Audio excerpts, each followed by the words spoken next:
Au cœur d'un royaume lointain, vit la princesse Amina, une jeune femme d'une beauté remarquable, ses longs cheveux d'ébène encadrant délicatement son visage. Ses yeux brillent tels des émeraudes, reflétant sa douceur et sa compassion envers son peuple. Amina possède une grâce naturelle et une élégance innée qui captivent tous ceux qui croisent son chemin. Sa gentillesse et sa générosité en font une figure respectée et aimée dans tout le royaume. Malgré son statut royal, elle reste humble et proche de ses sujets, veillant au bien-être de chacun avec empathie et dévouement. Un jour, alors qu'elle se promenait dans le village près du palais, la princesse Amina rencontre par hasard un jeune homme nommé Amir. Il est décrit comme étant beau et charismatique, captivant immédiatement l'attention de la princesse. Amir est un commerçant local, connu pour sa gentillesse et son intelligence. Les deux jeunes gens se lient rapidement d'amitié, puis tombent amoureux l'un de l'autre. Cependant, leur amour n'est pas sans obstacle. Le père d'Amina, le roi roux, est un homme autoritaire et méfiant envers les étrangers. Il désapprouve fortement la relation naissante entre sa fille et Amir, craignant que cela ne compromette la sécurité du royaume. Quant à la mère d'Amina, la reine, elle est présentée comme une figure maternelle aimante et compréhensive, soutenant secrètement le désir de bonheur de sa fille, mais impuissante face à l'autorité de son mari. Malgré les réticences de son père, la princesse Amina et Amir continuent de se voir en secret, déterminés à surmonter tous les obstacles pour être ensemble. Dans les dédales majestueux du château, la princesse Amina poursuit son histoire d'amour avec Amir, un jeune commerçant charismatique et aimant. Leur relation clandestine s'épanouit dans les coins secrets du château, mais aussi dans une humble demeure située à quelques kilomètres du palais, où Amir réside. Un jour, alors que la princesse Amina se rend à cette maison, habituée à y retrouver Amir pour partager des moments de complicité, elle ressent une étrange appréhension. À son arrivée, elle est confrontée à une scène déchirante. Amir enlacé avec une autre fille, leur amour trahi par cette impensable infidélité. La douleur l'envahit, brisant son cœur en 1000 morceaux. La princesse Amina se retrouve submergée par la trahison et la déception, laissant place à un tourbillon d'émotions tumultueuses. Elle se sent désemparée et abattue. La trahison est si profonde, si cruelle, qu'elle ne peut supporter de rester une seconde de plus en présence de celui qui a brisé son cœur. Sous un ciel assombri par la pluie, la princesse Amina quitte la petite maison, ses larmes se mêlant aux gouttes de pluie. La confiance qu'elle avait placée en Amir est réduite en cendres, consumée par la trahison impardonnable qu'elle a surprise. Dans son cœur brisé germe la graine de la méfiance et de la désillusion, menaçant de ternir à jamais sa vision de l'amour et de la confiance. La princesse Amina, le cœur brisé et l'esprit tourmenté par la trahison d'Amir. Dans sa chambre du château, elle lutte contre un mélange de chagrin et de colère, incapable de comprendre comment l'amour qu'elle croyait si solide a pu se transformer en ruine si soudainement. Dans un élan désespéré pour échapper à la douleur insupportable qui lui déchire le cœur, Amina prend une décision radicale.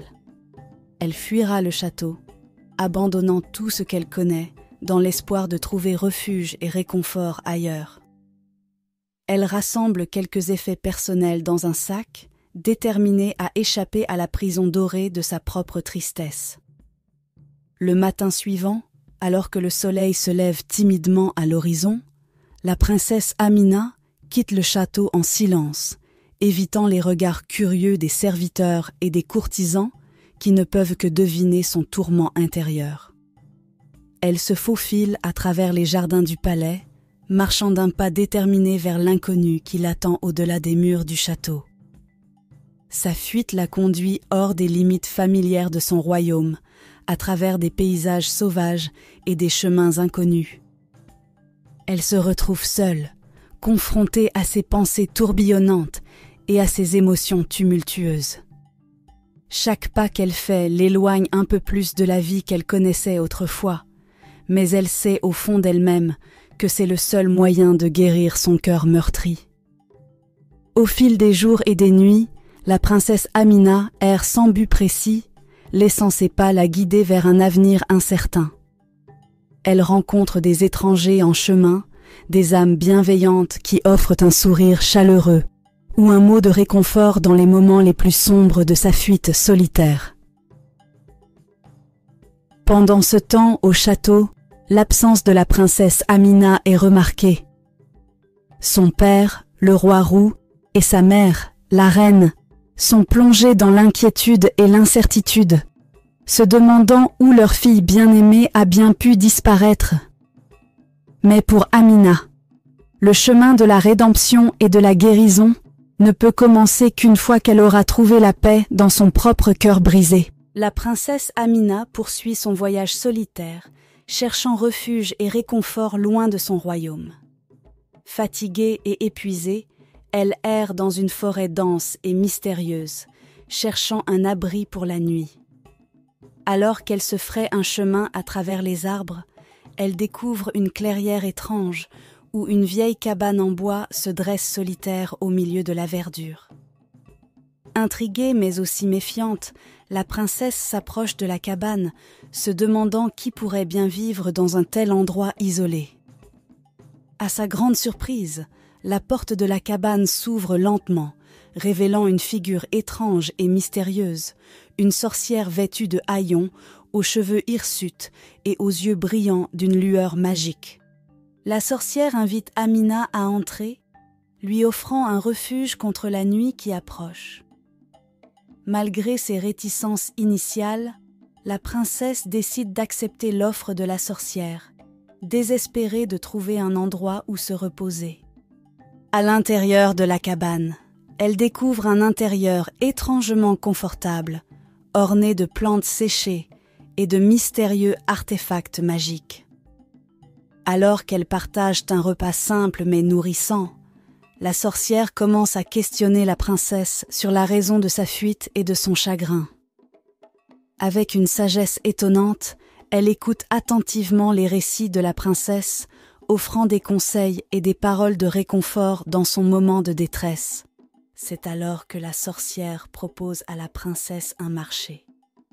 En échange d'un nouveau départ et d'une chance de trouver la paix, la princesse devra accepter de se soumettre à une épreuve mystérieuse, dont les conséquences pourraient changer le cours de son destin à jamais. Face à cette proposition alléchante mais aussi terrifiante, la princesse Amina est confrontée à un dilemme. Accepter l'offre de la sorcière et risquer l'inconnu, ou refuser et continuer son voyage solitaire dans l'espoir incertain de trouver la rédemption. La princesse Amina, après avoir accepté le marché de la sorcière, se retrouve plongée dans une épreuve mystérieuse aux conséquences inattendues. La sorcière l'entraîne dans un rituel sombre et mystique, où des incantations étranges et des objets magiques sont utilisés pour jeter un sort sur la princesse. La sorcière récite des mots anciens et puissants, tandis que des volutes de fumée tourbillonnent autour d'eux, créant une atmosphère oppressante et chargée de magie. La princesse, déterminée à trouver la rédemption et la paix intérieure, se soumet à l'épreuve avec courage et résolution, malgré les craintes qui bouillonnent dans son cœur. Soudain, un éclair lumineux déchire le ciel sombre, illuminant la cabane de la sorcière d'une lueur étrange. Un frisson parcourt l'échine de la princesse, alors qu'elle ressent le poids de la malédiction qui vient de s'abattre sur elle. La sorcière lui explique que désormais, son âme est condamnée à une existence de souffrance et de désespoir, à moins qu'elle ne trouve un moyen de rompre le sortilège. La princesse, abasourdie par cette révélation, se rend compte que son désir de rédemption l'a peut-être conduite sur un chemin encore plus sombre et périlleux. Elle quitte la cabane de la sorcière, le cœur lourd de chagrin et de désespoir, réalisant que les conséquences de ses actions pourraient être bien plus grandes qu'elle ne l'avait jamais imaginé. Alors qu'elle quitte la forêt et retourne sur le chemin de son voyage solitaire, la princesse se prépare à affronter les défis qui l'attendent, déterminée à trouver un moyen de briser la malédiction qui pèse sur elle et de retrouver la paix qu'elle a perdue. Mais le chemin vers la rédemption s'annonce long et tortueux, et la princesse sait qu'elle devra puiser au plus profond d'elle-même pour surmonter les épreuves qui l'attendent. La princesse Amina se retrouve plongée dans les bas-fonds d'une grande cité, contrainte de faire face à des conditions de vie désespérées. Dépourvue de tout soutien et de ressources, elle se trouve confrontée à un choix déchirant: se prostituer pour survivre. Chaque nuit, elle arpente les rues sombres et tortueuses de la cité, à la recherche de clients prêts à échanger de l'argent contre ses faveurs. Elle doit faire face aux regards méprisants et aux gestes obscènes des passants, subissant l'humiliation et la dégradation à chaque transaction. La vie de prostituée qu'elle mène est une existence de souffrance et de désespoir, où chaque jour est un combat pour sa dignité et sa survie. Elle doit faire taire les voix de sa conscience qui crient sa honte et sa culpabilité, se convaincre que c'est là le seul moyen de subsister dans ce monde impitoyable. Malgré la douleur et le dégoût qu'elle ressent à chaque rencontre avec un client, la princesse Amina continue de se prostituer, sachant que c'est la seule façon pour elle de survivre dans les rues hostiles de la cité.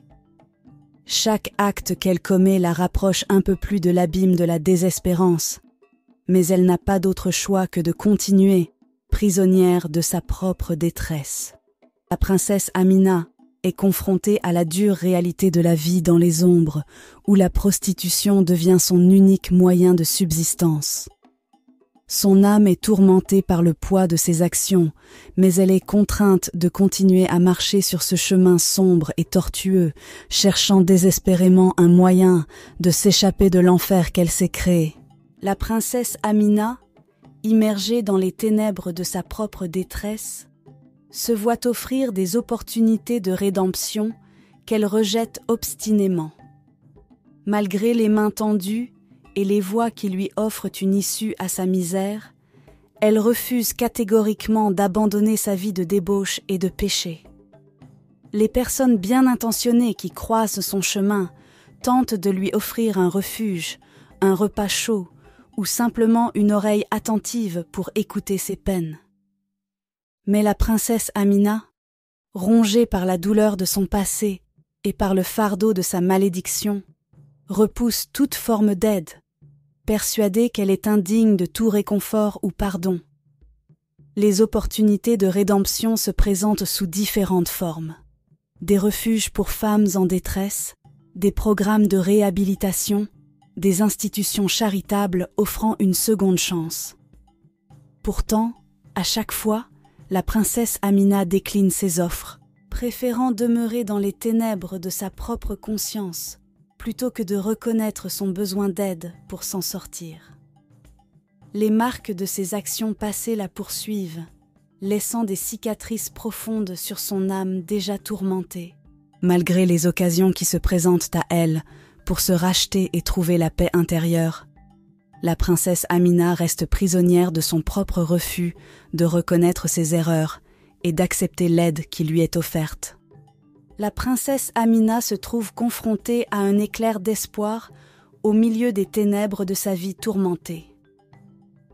Alors qu'elle erre toujours dans les rues sombres de la cité, elle rencontre une personne bienveillante qui lui offre une chance de rédemption et de salut. Cette rencontre fortuite ouvre une porte vers un nouveau chemin pour la princesse Amina. Elle découvre un refuge chaleureux où des âmes charitables lui tendent la main et lui offrent un soutien inattendu. Ces personnes lui offrant non seulement un abri sûr et un repas chaud, mais aussi une écoute attentive et une compréhension sincère de ses tourments intérieurs. Guidée par cet éclair d'espoir, la princesse Amina commence à entrevoir la possibilité d'une vie meilleure. Elle se rend compte qu'il existe encore des personnes qui croient en elle et qui sont prêtes à l'aider à surmonter ces épreuves.